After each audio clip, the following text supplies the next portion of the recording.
Welcome everyone to episode 73 of Just Joshing. I am your host, Joshua Penteleresco. I write stuff and podcast too, and I'm also a publicist.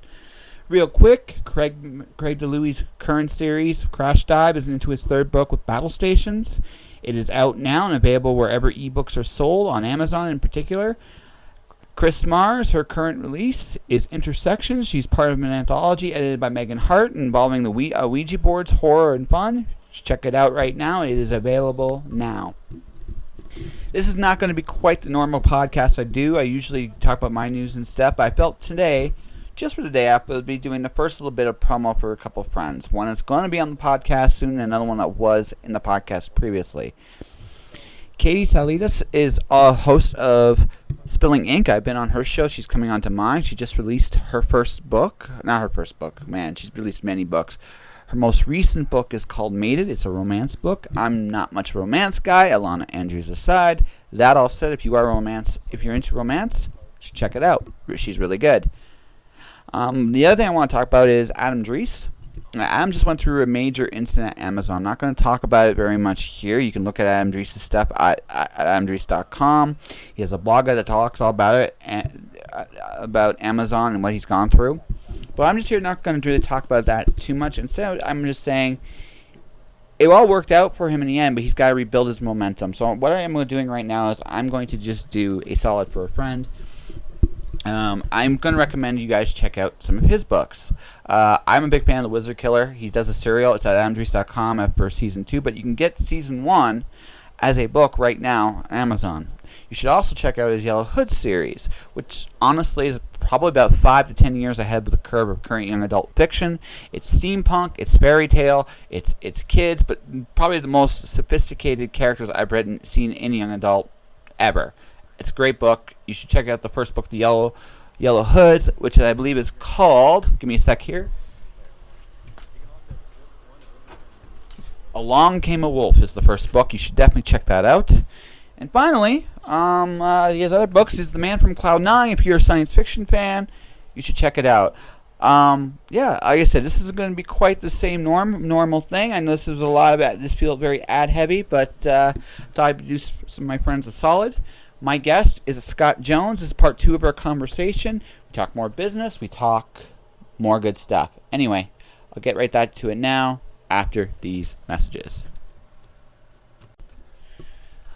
Called A Familiar Story Told in a Brand New Way, The Watcher is about a slave boy who kills his dragon masters and goes into a post-apocalyptic wasteland, discovering that there's more to life than being a slave.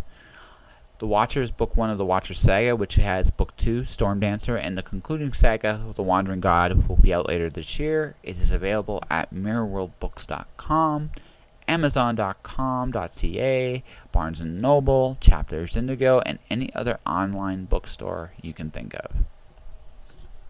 But this has been interesting. We've had over a 30-minute podcast so far. We've just talked nothing but business. And that's the way it goes. Yeah. I mean, my background is so business saturated because it impacts all the things that I do. And it's weird because I've become more business savvy as I've gone on, because it's like, for example, at this point I've crossed the line. This is the year I crossed the line. I don't do anything for free for anybody anymore. Yeah. I just don't. Yeah, right? well, it's in the things that I've done and the people that I've encountered, there's a lot of them have the philosophy, full rate or free. Yeah. Either you're hiring me to do the job, you see my value, and you're paying me, or I believe in what you're doing, so I will give you a bonus, a discount, or whatever. And that's how you help a charity. That's how you help a nonprofit. Yeah, exactly. If your kids are in school, it's like, yeah, I'll help the school out with stuff because I believe in you. But otherwise, I don't work for exposure. I don't work for At this point, it doesn't. Exposure is. For me personally, I've been slowly acquiring my reach. It's been growing bit by bit every year. So it's like I have people that know I'm out there at all times. Yes. So, and I do plenty of stuff on my own. Yeah. So why would I do work for anybody else unless I absolutely am getting paid for it? Yeah, and it's something I find amusing in a lot of environments. Amateur sports is a bad one because it's like, oh, well, we're not going to pay you as a photographer. We're not going to pay you as a... It's like, yeah, but you're paying security, you're paying the bartender, you're paying for, it's like, here's the list of all the... Why is it that I'm the one who's not getting paid, and yet I'm doing 3, 4, 5 times as much work as they are? Because, the security guard shows up, the DJ shows up. And yeah, a good DJ, you're paying for knowledge, experience, catalog. But you have knowledge, experience. But as a photographer, I'm still showing up, setting up, working for the same amount of time, but then I go home and work for 3, 4, 5, 10 hours that nobody sees. So the idea that I'm going to work for you for your event and then give up a full working day worth of time for nothing, no. No. Because then that takes away from, if I'm billing out at $100 an hour, that means that's taking away from my clients I could be working for $800, $1,000, or more, depending if I'm writing a white paper or something of higher value. But yeah, it's like I got a client in Red Deer that they've bought out some companies, so they're looking to make sure everything aligns. They're taking all of these smaller companies and rebranding them to be under their umbrella. So we've got to go through and we've got to do a lot. They don't have a technical writer. They got a lot of engineers. They got a lot of technical people. But they don't have an actual technical writer who can take what they have and make it something that other companies will read it and go, oh yeah, that's what I need. Because your average person your manager who's shopping for X may not know that a 15,000 PSI or kilopascal valve is what they need, but it's like, oh, I need a valve for this and a flange for that and a whatever. It's getting that communication to the people that are actually going to read it so that they pick up the phone and call. And a lot of companies lose sight of that. They think that, oh, my website's going to generate millions of dollars, or my pamphlet or my brochure is going to generate millions of dollars. Well, it's not. No. What it's going to do is it's going to get your prospect, your potential client, on the phone with your sales force so they can turn that person into an actual client. Exactly. And it's like security. It's layers. It's not one thing that is the magic bullet. It's constant repetitive contact that say, we're the professionals, we know what we're doing more than anybody else, and if you call us, you're sorted out. You're good to go. And that's what a lot of people who aren't in marketing but who have it as kind of a second job, they think that, oh, well, if I do this radio ad, it's going to get me, thousands of dollars of business. Or if I print this brochure, it's going to get me thousands of dollars of business. Well, probably not. No. It's your people and your reputation and your service that are going to get you that. But the brochures and the web ads and the website and the radio ads, those are going to get your prospects in so that your people who do know what they're doing, because I'm not an engineer, so I can't convince them that this valve is better than that valve, but that's not my job. No. My job is to get them to make that phone call in the first place. Yes. And then get somebody who knows what they're doing to answer those questions. Exactly. Your job is to answer 3 questions for a company: who they are, what they offer, why you should care. That's your job. Yep. That is your job. Yep. And if you can answer those 3 questions, that will basically, at the very least, attract attention. Yep. And that's the thing. In a lot of these companies, the oil patch is no different than any other service-based industry. People don't go to company X, they go to Bob, they go to Margaret, they go to Susan or Frank or whoever, because that's the person that solved the problem. And that's what you want. You want them coming to your people because your people fix problems, not because you have a fancy website. Now, a website that looks professional will help more than one that looks like, somebody's 5-year-old kid put it up. But it's that getting them into the funnel in sales, where they're coming in and they are they're able to make that right connection.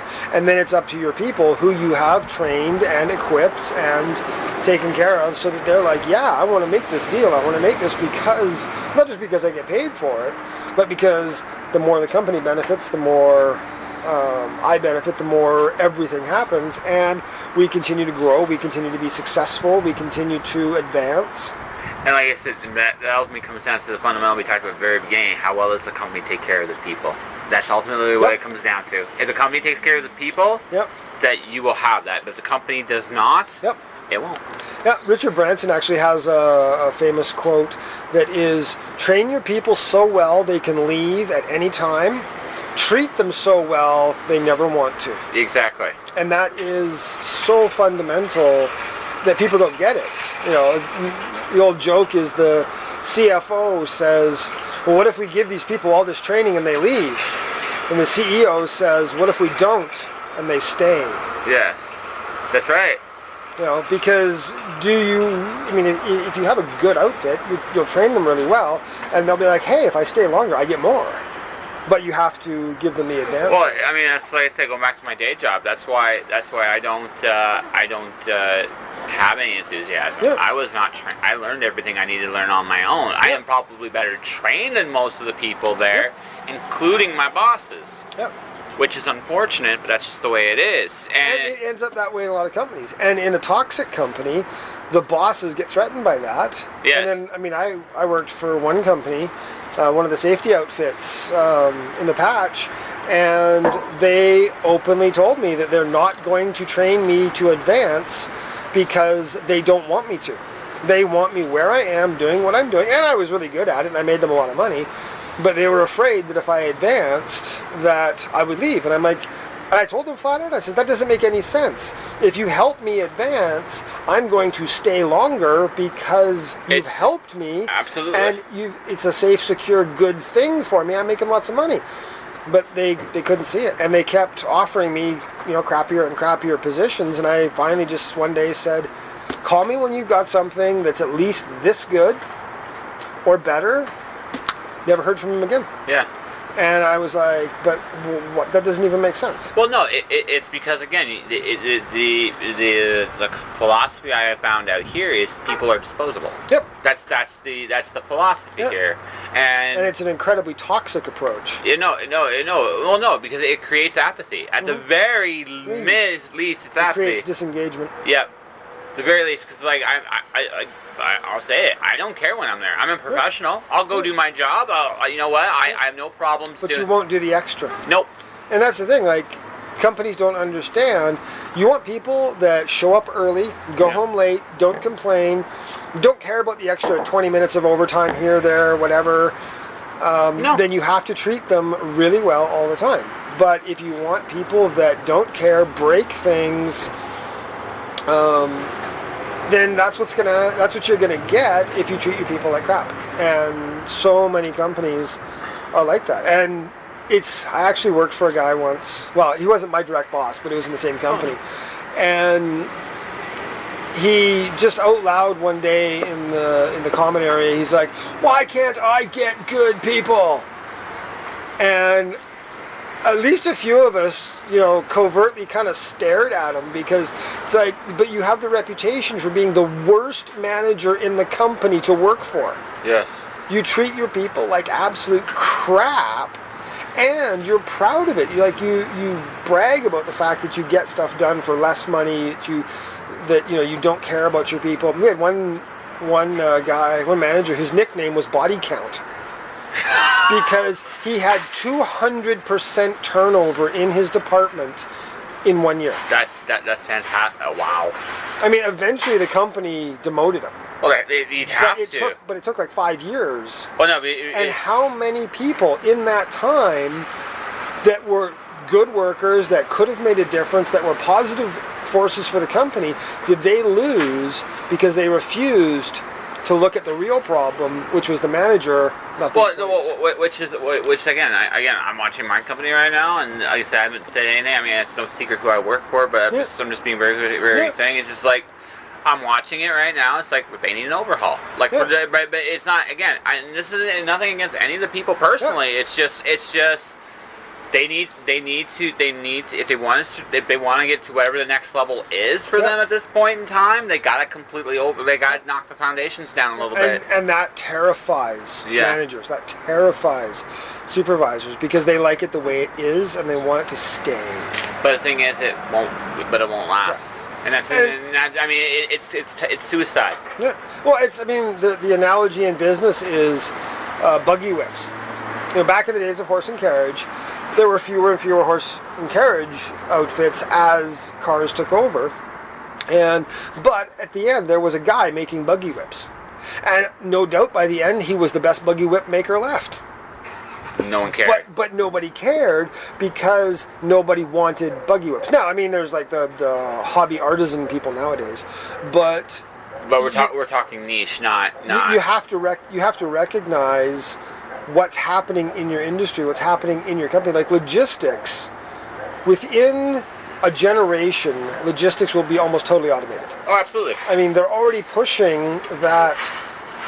There was an experiment test, whatever, in Europe 2 months ago, where they tested autonomous trucks. Yep. They had to leave from a certain place in Europe and get to a port, and it was a test of autonomous trucks versus properly driven vehicles. And the autonomous trucks destroyed any standards for properly driven vehicles, because literally the trucks, they're all GPSed and censored and what have you. They were driving a foot apart. Yeah. And so your fuel efficiency skyrocketed because of drafting. Because the GPS was controlling everything, acceleration, deceleration, all of that stuff, your fuel efficiency costs, like your fuel efficiency increases meant your costs went down. Their times were shorter. There was the fact that they could, let's say it's a long trip, the truck driver has to sleep at some point, right? And now they had drivers in them because the law says you still have to have a driver, but they were literally only there in case something went wrong to hit the brakes. But they said there's already in a lot of first world countries and a lot of cutting edge companies, the logistics inside the warehouses are being automated. Yeah. So to automate the schedules for drivers for delivery vehicles, it's getting to the point where it will all be from your intermodal pickup at the port to a warehouse to distribution centers, what have you. It's all going to get automated, and the technology is already there. The only real downside is that they don't have the money. They're not willing to invest the money because there's a social cost. Because if you suddenly lay off all your dock workers or lay off all your drivers, but the reality is there's already massive shortages because those industries already treat their people so crappy. My dad had a trucking company, and some people do okay, but generally speaking, I had one guy that he was bragging, "Oh, I'm making $18 an hour as a trucker." What the fuck? And I was like, "You're happy for that? That should be apprentice wages for a driver." Oh, that's not even apprentice wages for my driver. 1987, my dad was a truck driver. He was making $42 an hour in 1987. Yep. Right? Which would be about $60 an hour now. Yeah. And instead, they're paying a third of that. Yeah. So, and you're required. The technical knowledge and awareness for a good driver, not just somebody who goes and gets their license and gets in the trucks and doesn't give a crap, but a good driver is more significant. It's higher now than it was back in the 70s and 80s. Because, one, the knowledge is gone, right? And two, honestly, because of the sheer amount of stuff that gets shipped, right? And like I said, and add to other sophistications, like say the border. Let's say you're crossing a border or you're handling customs, right? You suddenly it's actually a pretty technical job when you get to that kind of stuff. And Yeah, no. When I hear what a trucker makes, it's like I remember one guy going, "I made $125,000." Like, you know what? 20 years ago, that's about half of what that was worth. Yep. I know, and it was one of the reasons my dad got out of trucking and sold his trucks, because he says, it's not worth it anymore.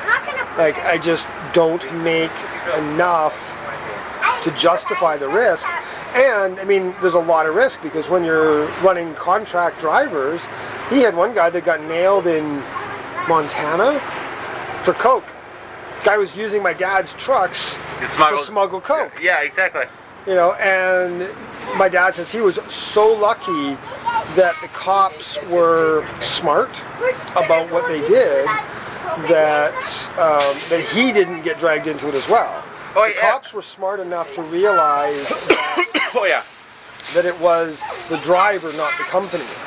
Because that's almost always the case. Yeah. Because what happens there is, you've been on the, if you ever go out on a rig, you realize you can get away with murder because even with customs and stuff like that, guys, keep it down. So yeah, I mean, and he finally just said, I don't want to do it. Yeah. I'm not prepared to take the risks of losing my trucks and what have you. So he packed it in. Mm-hmm. But there's a lot of things that people don't think about, that they don't consider when they're working as employees. And running a business, there's a lot more factors. Oh, it's completely here. It's completely in the head at that point. It's not. Look, I mean, the one that, again, my day job, I'm very well trained. I'm underpaid for what big time, and I know it. But that's the simple reality is, if you're making less than, I would wager $30 an hour, you're underpaid. Absolutely. Because the reality is that wages have stagnated since the 70s. Absolutely. So, I mean, people today, mostly old white conservatives, think that, oh, well, if you're making, you only deserve $10 an hour to flip burgers, or you only deserve whatever. But if wages had just kept pace with inflation, nothing else. Yes. Since the 70s, wages started stagnating in the middle 70s. Yeah, we're now in the middle 20-teens. So in the last 40 years, wages have not increased. No. However, if they had just kept pace with inflation and nothing else, We're at about $21 an hour right now. you would be making if minimum wage had continued to advance, you'd be making just over $20 an hour. Yeah. Coincidentally, every cost of living survey in Canada done in the last 10 years has shown that the minimum survival wage in Canada, working a 40-hour week, is approximately $20 an hour. Yep. There is no coincidence that minimum survival wage is the same as what minimum wage would be if it had kept pace with inflation. Well, absolutely. Because that's what it's supposed to be. Yeah. Minimum wage is supposed to be what it takes to survive. That's it. Yep.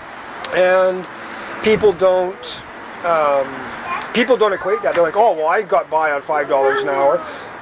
Yeah, in the 60s, but in the last 30 or 40 years, the cost of living has gone up 4 times. Wages haven't. Yes. So, the carton of milk, the gallon of gas, the cost of a house, the whatever. It doesn't matter. Those have gone up 4 times, but wages haven't. So for you to say that, oh, you made it on $5 now, no, you didn't. Because if you want to equate your wage then to wages now, that would mean that you would have had to have gotten by on $2.50. Exactly.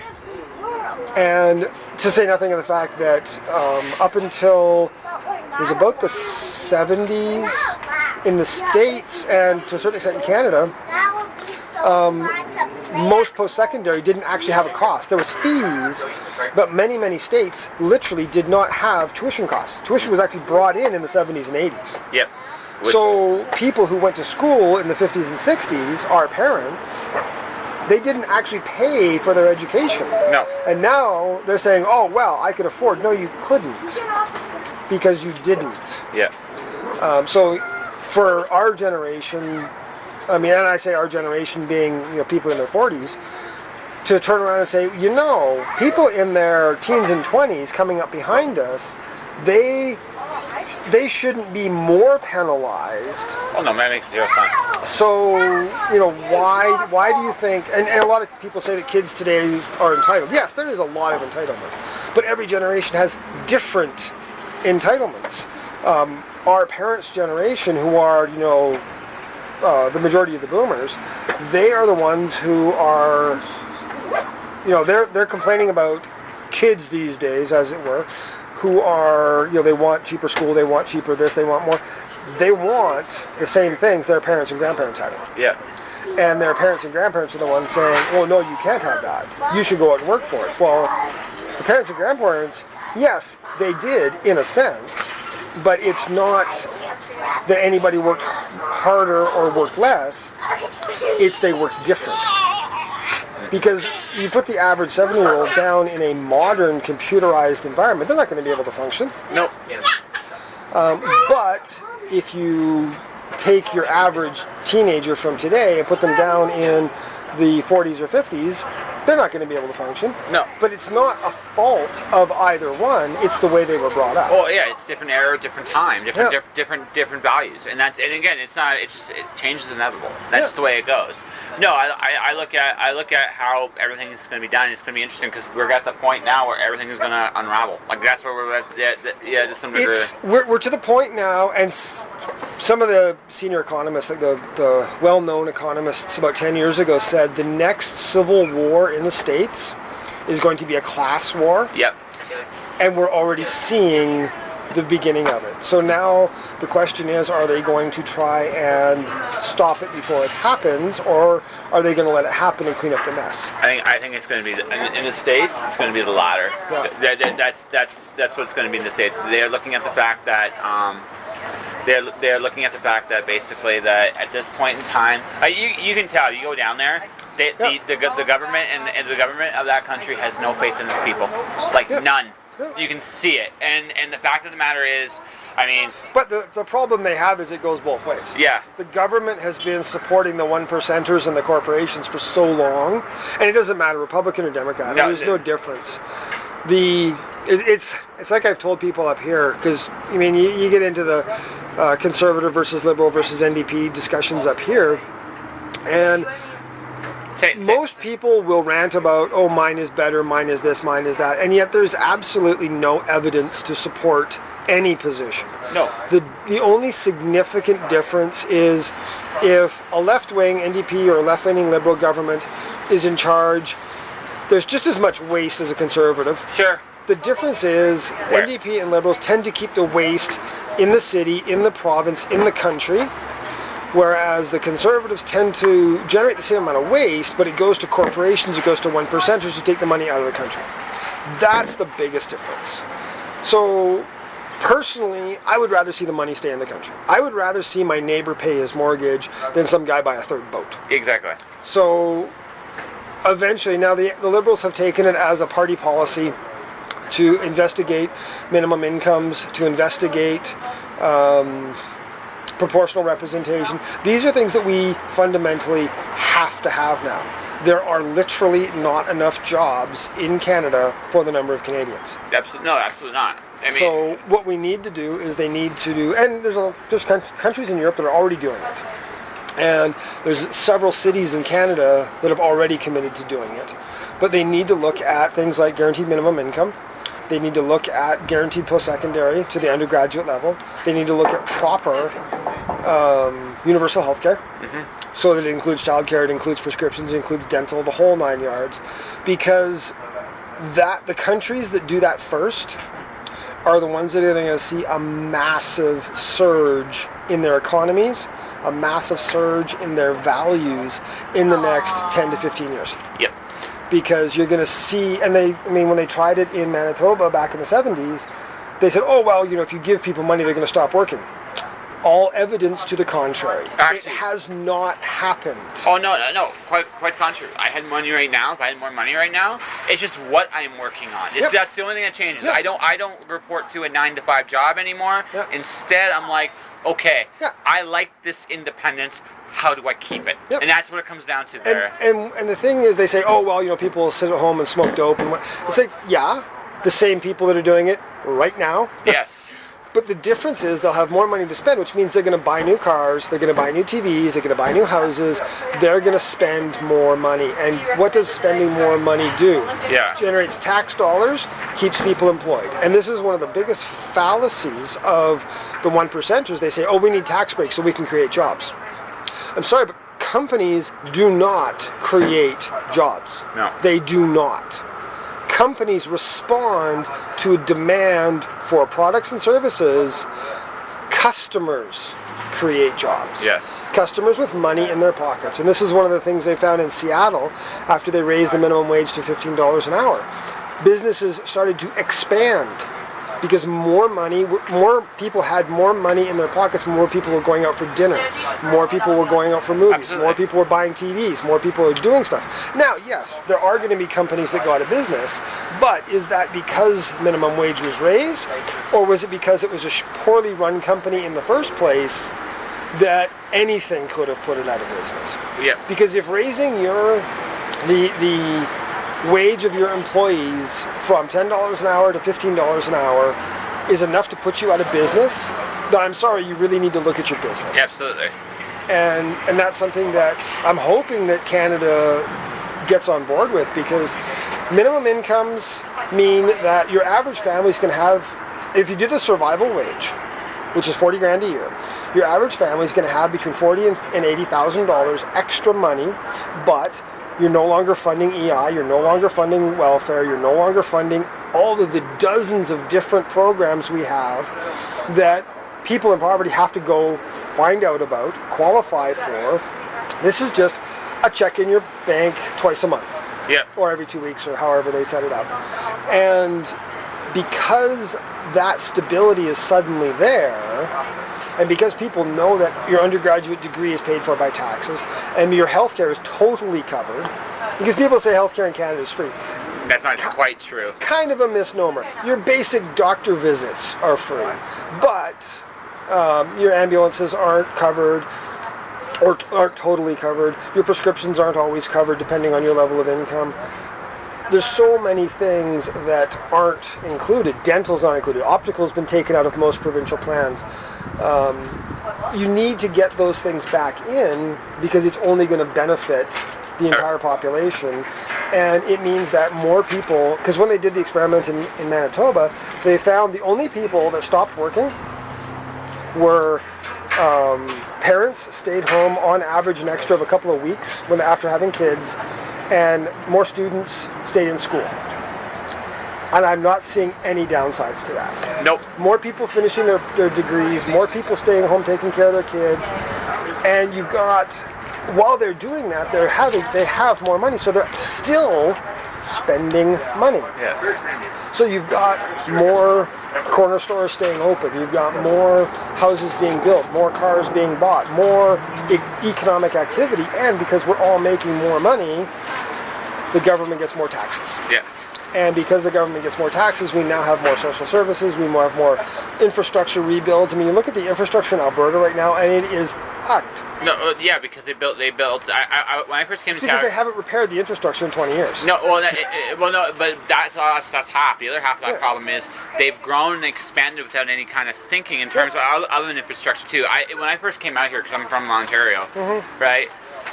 Now I'm not going to say Ontario has perfect infrastructure, but the thing is, there is infrastructure there, right? And you come out here. And I first came out here, I was like, you got nothing. Well, it's actually funny, because a lot of Albertans rant about how awesome Ralph Klein was, and yet one of his biggest critics was the oil and gas industry, because during the boom, his first boom, he did not invest in infrastructure.